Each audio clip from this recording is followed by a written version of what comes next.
Assalamualaikum warahmatullahi wabarakatuh. Perkenalkan, nama saya Raudatul Jannah dari Lokal 4C. Yang terhormat Bapak Rahman Budiman SPD MPD selaku dosen mata kuliah Metodologi Pembelajaran PAI.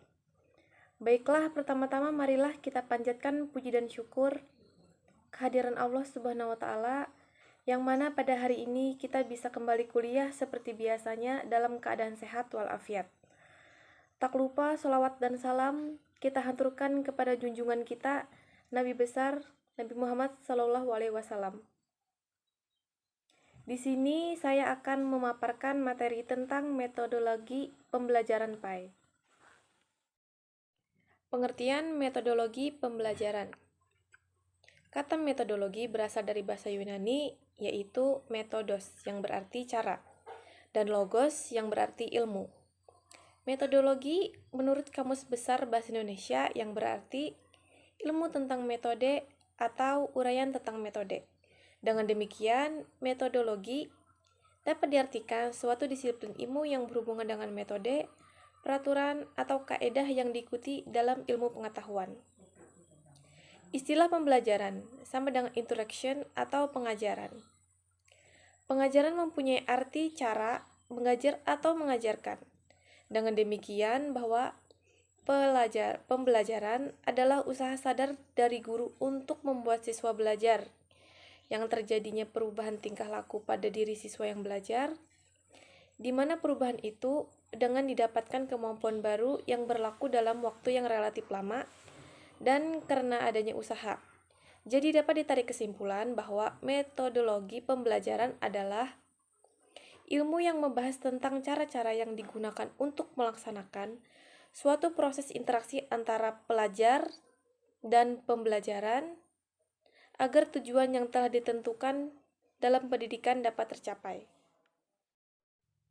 Prinsip-prinsip metodologi pendidikan agama Islam menurut Omar Muhammad Al-Taumi Al-Saibani sebagai berikut. Yang pertama, menjaga motivasi, kebutuhan, minat, dan keinginan pelajar pada proses belajar. Yang kedua, menjaga tujuan pembelajaran yang telah ditetapkan.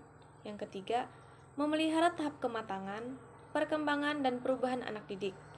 Yang keempat, menjaga perbedaan-perbedaan individu dalam anak didik.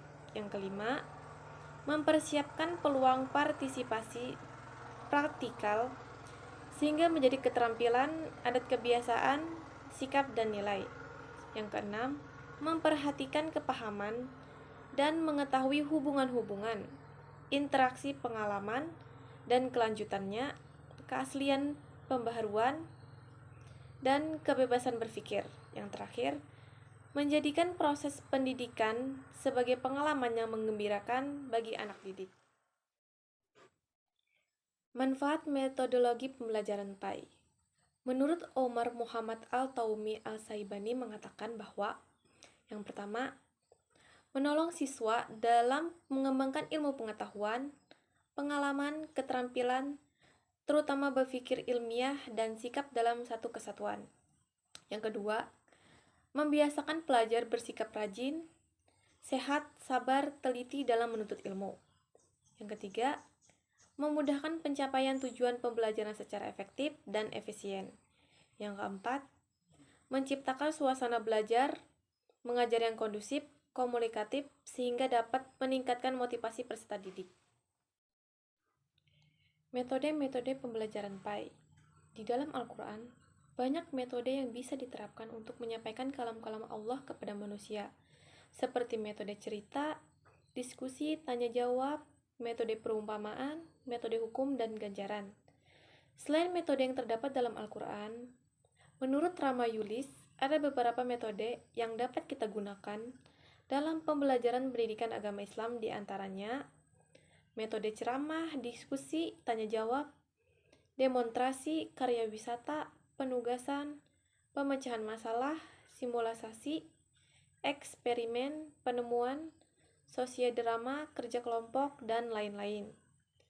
Metode-metode tersebut secara konvensional telah banyak dipraktekkan oleh guru pendidikan agama Islam di sekolah, terutama metode ceramah dan metode tanya jawab.